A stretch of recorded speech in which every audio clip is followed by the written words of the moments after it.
Український центр оцінювання якості освіти.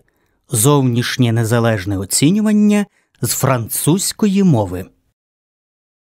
Для перевірки якості відтворення аудіозапису прослухайте фрагмент тексту іноземною мовою.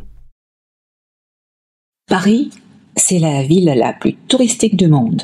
Mais à Paris, il y a aussi des gens qui vivent depuis leur naissance, pour qui leur quartier est un village, et qui sortent, qui travaillent, qui se déplacent, qui rencontrent des amis, et ne se soucient pas du tout de ce qu'il faut visiter ou ce qu'il ne faut pas manquer lorsqu'on est là seulement pour quelques jours.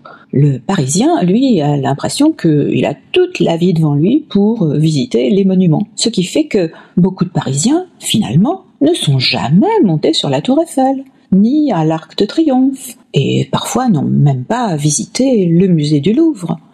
Cela semble absolument incroyable pour les visiteurs, mais c'est pourtant une réalité. Перевірку якості відтворення аудіозапису завершено. Partie compréhension orale. Dans cette partie du test, vous allez montrer votre compréhension du français dans les situations de la vie quotidienne, telles qu'on peut l'entendre dans un pays francophone. Consigne générale.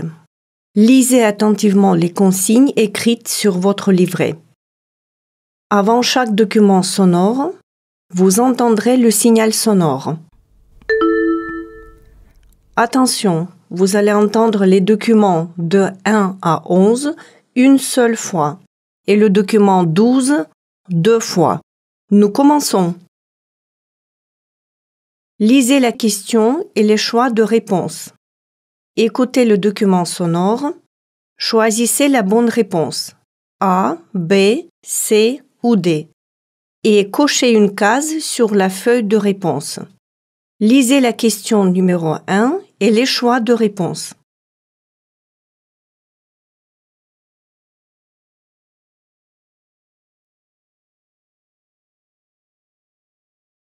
Écoutez le document numéro 1 et choisissez la bonne réponse.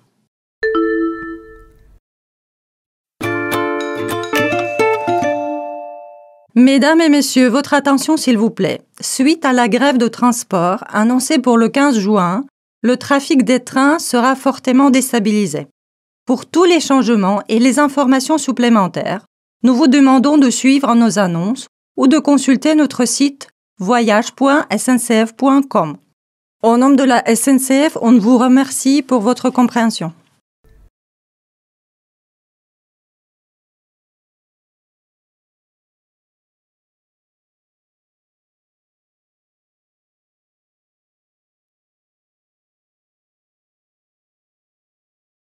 Lisez la question numéro 2 et les choix de réponse.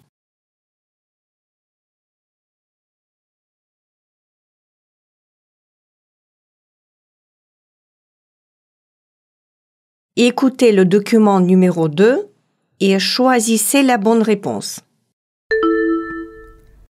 Tu fais beaucoup de sport?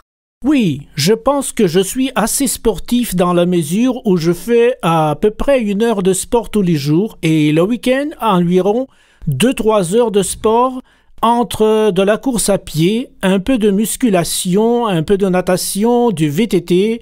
Donc, on peut dire que je suis un passionné du sport, mais pas du tout de sport télé. Donc, je ne regarde pas la télé. Les matchs de foot, cela ne me passionne pas. Je préfère le faire.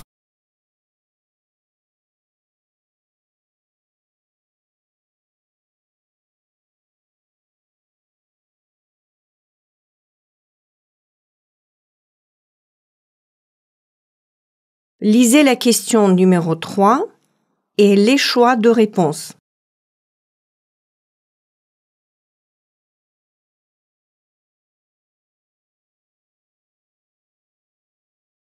Écoutez le document numéro 3 et choisissez la bonne réponse.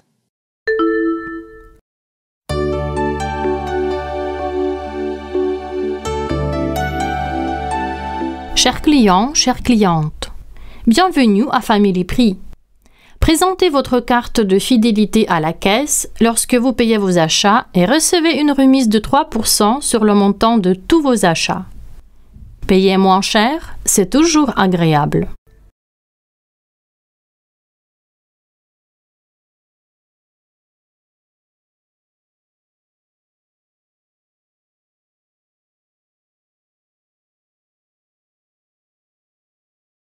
Lisez la question numéro 4 et les choix de réponse.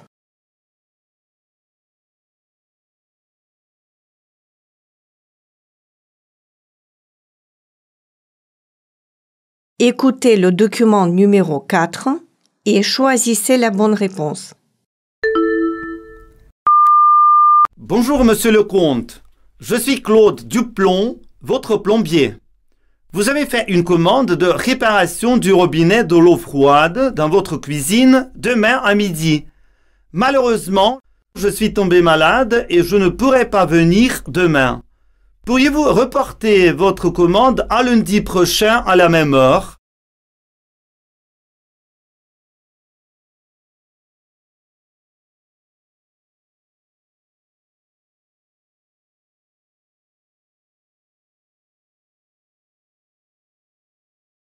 Lisez la question numéro 5 et les choix de réponse.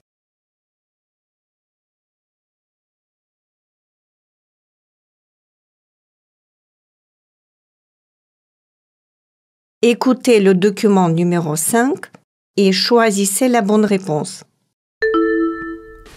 Ouf, quelle chaleur! On étouffe dans ce bureau, tu ne trouves pas? Oui, c'est vrai, il fait au moins 35 degrés dehors. On ne peut pas travailler dans ces conditions. Tu as raison, j'en parlerai à notre directeur. Il faut résoudre ce problème.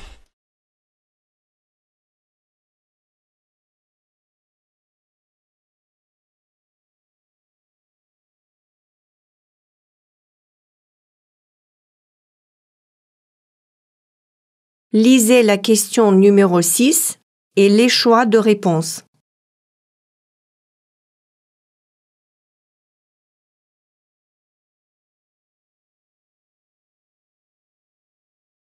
Écoutez le document numéro 6 et choisissez la bonne réponse. Au fait, Estelle, je vais te demander, est-ce que tu travailles toujours au Stade Vélodrome? Oui, je travaille toujours. Maintenant, ça fait 1 an. Je suis toujours hôtesse. C'est sympa. Au début, j'aimais pas trop. Ça m'énervait d'y aller le dimanche, tout ça, le soir, rentrer à 23h. Mais finalement, c'est pas beaucoup. Enfin, c'est 3 fois par mois à peu près. Donc, c'est cool et ça fait un peu des sous. Et vous avez dit, ça vous permet de gagner un peu d'argent alors? Oui, oui.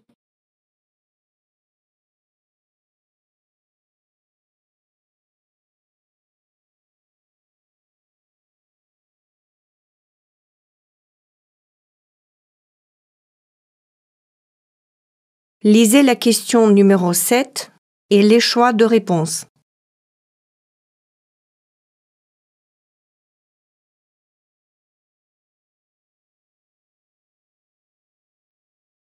Écoutez le document numéro 7 et choisissez la bonne réponse. Vous adorez les fruits et les légumes d'été, et vous avez raison, c'est bon pour la santé. Mais pour vos parents, il est de plus en plus difficile de faire le plein de ces trésors de fibres et de vitamines. Les aliments gras et sucrés, mauvais pour le corps, sont bien souvent moins chers que les produits issus de la terre. Et ce constat s'est aggravé en 1 an. Selon une étude récente, le prix des fruits et des légumes a en effet subi une forte augmentation depuis l'été dernier. Les haricots verts sont ainsi presque 2 fois plus chers. Cette hausse des prix est problématique pour la santé des Français. Le gouvernement conseille en effet de manger 400 grammes de fruits et légumes par jour. Cela revient à 131 € par mois pour une famille de 2 enfants de plus de 10 ans. C'est 14% plus cher que l'an passé. Les raisons de cette augmentation de prix? Le mauvais temps qui a donné une mauvaise récolte. Plus la récolte est maigre, plus les prix augmentent. Autre cause, l'augmentation du prix du pétrole. Or, il faut du carburant pour faire tourner les tracteurs. Mais cela n'explique qu'en partie cette flambée des prix. Les distributeurs, les professionnels qui vendent des fruits et des légumes aux revendeurs, prennent souvent très cher et alourdissent ainsi le coût des produits. Les auteurs de l'étude demandent au gouvernement de prendre des mesures rapides pour enrayer ce phénomène.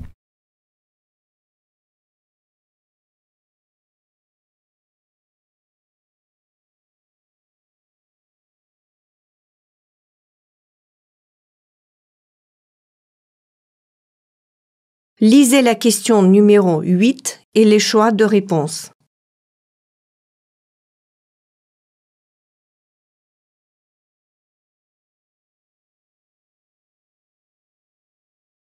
Écoutez le document numéro 8 et choisissez la bonne réponse. Quand on a votre âge, souvent, on a tout ce qu'il faut pour communiquer par Internet et... Les réseaux sociaux? Facebook. Oui, voilà, je l'ai utilisé, mais quand je suis rentrée au lycée, j'ai préféré le supprimer parce que je l'utilisais vraiment rarement. Les amis que je voyais, enfin, je leur parlais tous les jours en direct, donc j'avais pas besoin de ça, mais j'ai gardé Internet. Et vos camarades, est-ce qu'ils vous ont fait des reproches quand vous avez supprimé? Non, mais il y en a qui étaient contre.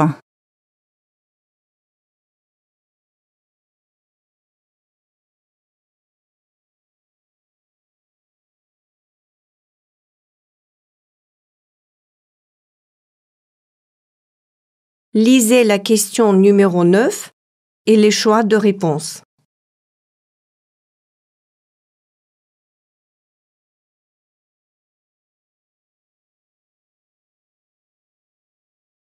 Écoutez le document numéro 9 et choisissez la bonne réponse.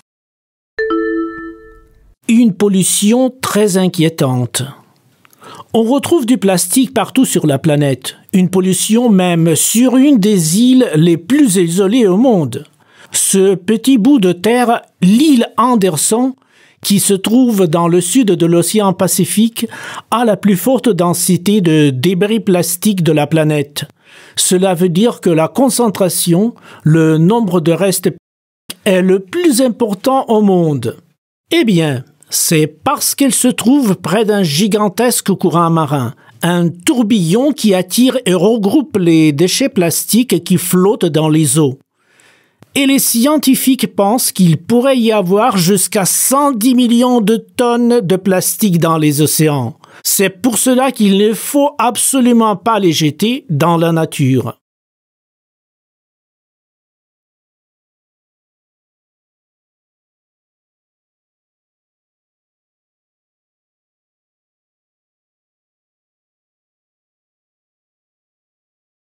Lisez la question numéro 10 et les choix de réponse.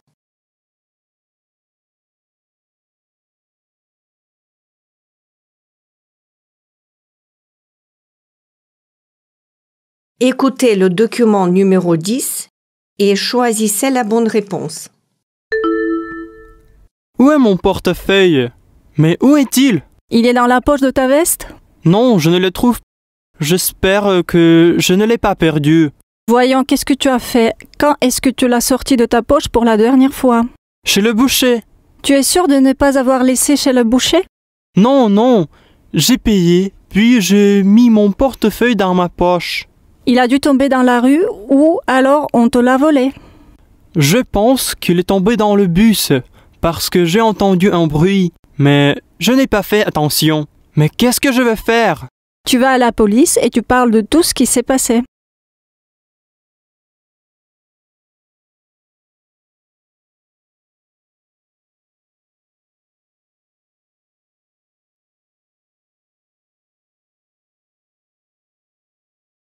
Lisez la question numéro 11 et les choix de réponse.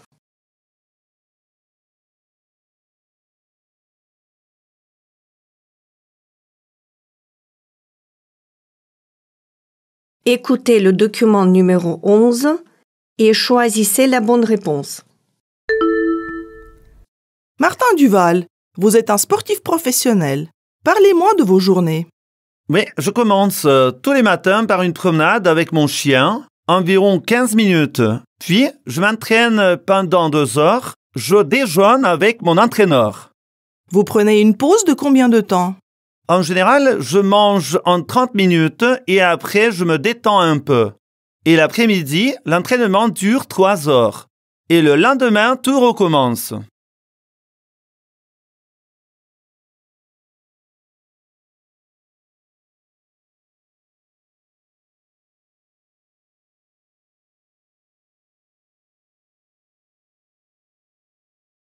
Lisez les questions du numéro 12 au numéro 16 et les choix de réponse.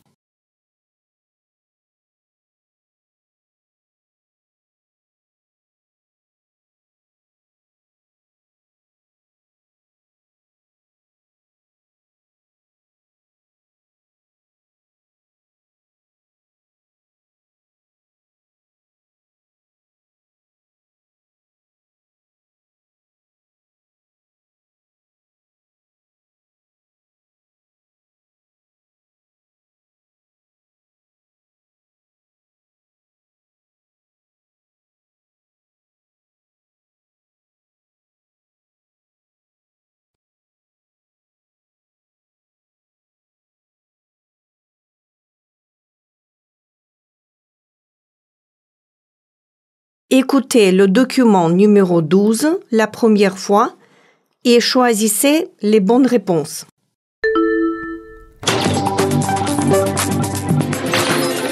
Bonjour. Nutritionniste à Paris, au micro France Info d'Estelle Faure, nos petits CM1 de l'école Fourcroy à Paris. Et on commence avec toi, Nour. Qu'est-ce qu'on met dans le Nutella? Des choses bonnes pour la santé ou des mauvaises choses pour la santé? Alors, dans le Nutella, la première des choses, ça va être le cacao. On va parler déjà du positif. Donc, le cacao, l'intérêt, ça apporte un peu de fer, ça apporte un petit peu de magnésium. Maintenant, dans le Nutella, ce qu'il faut savoir, c'est qu'il y a beaucoup de lipides. En l'occurrence, c'est de l'huile de palme, qui est pas très recommandée pour la santé.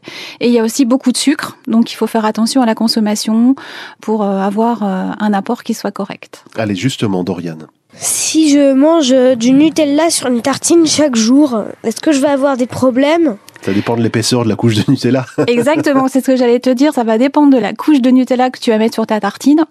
Bon, idéalement, une fois de temps en temps, c'est pas mal. On se fait plaisir. Maintenant, on peut aussi varier le petit déjeuner. On peut utiliser de la confiture, du beurre sur du pain. C'est tout aussi bon. Et puis, ça permet effectivement d'avoir des petits déjeuners qui soient différents d'un jour sur l'autre. Un peu de jambon, un peu de fromage, des fois aussi, c'est bien. On peut aussi opter pour effectivement un petit déjeuner salé, qui est pas trop dans les habitudes françaises, mais c'est possible. Jambon, des œufs, du fromage. Nour. Pourquoi les hamburgers sont mauvais? Pourtant, il y a de la salade, de la viande, du fromage, du pain et de la tomate. C'est vrai, mais je crois que nous, on a oublié un ingrédient. Il y a aussi de la sauce dans les hamburgers. Souvent, le steak, c'est un steak qui va être un petit peu gras. Le fromage, c'est aussi un peu gras. Et puis, le pain, c'est pas forcément du pain très très bon. Il y a souvent du sucre dans le pain. Donc, il y a la sauce. Pour ce qui est de la petite feuille de salade, de petites rondelles de tomates, c'est pour donner de la couleur, mais on peut pas dire que ça apporte beaucoup de vitamines et de minéraux. Et puis, surtout, le hamburger, il est souvent associé à la portion de frites et à la boisson sucrée. Donc, ça fait un tout qui est pas forcément très bon si on consomme régulièrement. Nour. Pourquoi les enfants préfèrent-ils les choses sucrées à la place des légumes?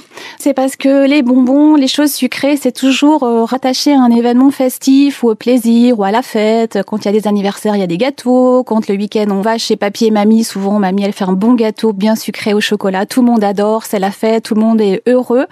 Donc je pense que c'est pour ça que vous préférez les enfants les choses sucrées. Ceci étant, les adultes aussi préfèrent le sucré. Ava. Est-ce qu'il peut y avoir des légumes qui sont mauvais pour notre santé, des fruits? Si on n'est pas malade et si on n'en mange pas en trop grande quantité, non, les légumes et les fruits peuvent pas être mauvais pour la santé. Mais une fois encore, il faut rester dans des bonnes proportions. Par exemple, si on mange un peu trop de fruits, on peut avoir mal au ventre, donc il faut faire attention. Mais non, c'est pas du tout mauvais pour la santé.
Écoutez le document numéro 12 une deuxième fois et choisissez les bonnes réponses.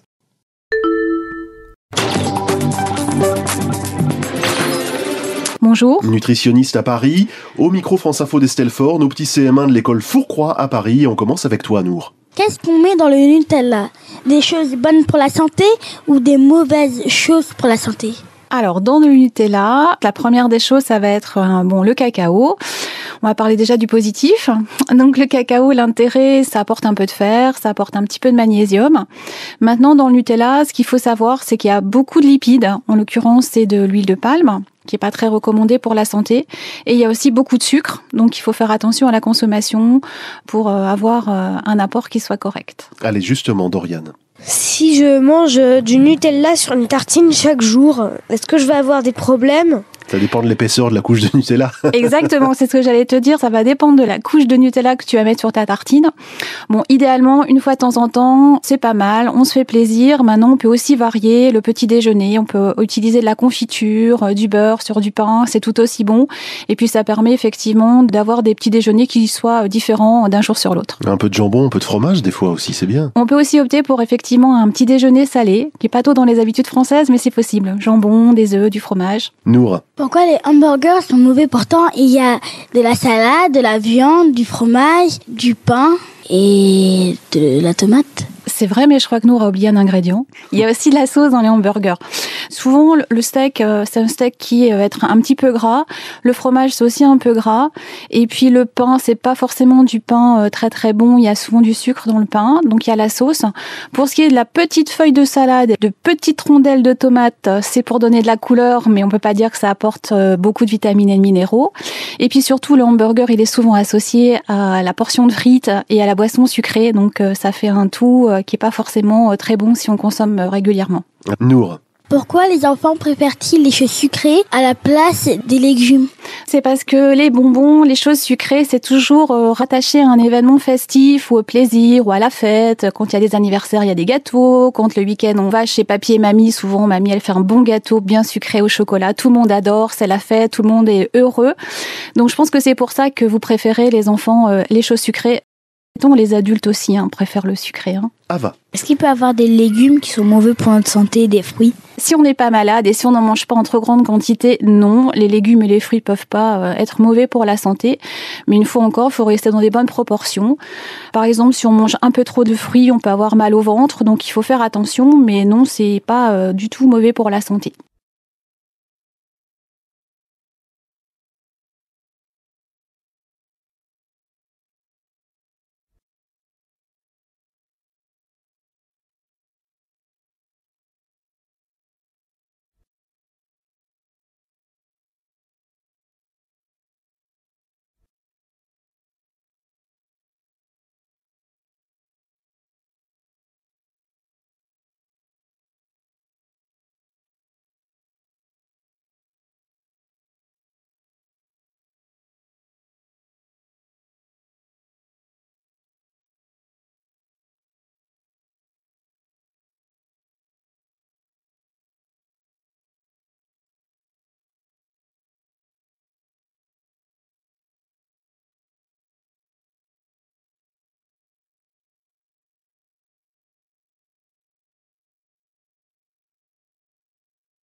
Vous avez 5 minutes pour marquer vos réponses sur la feuille de réponse.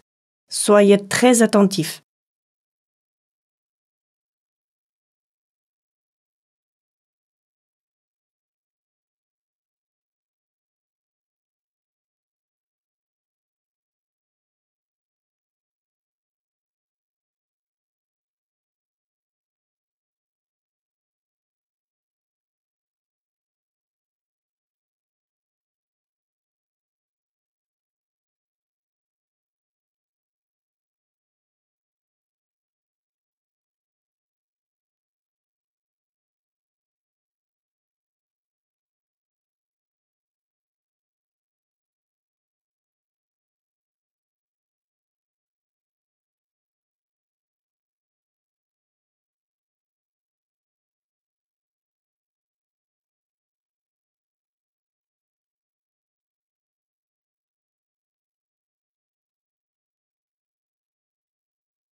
La partie du test compréhension orale est terminée.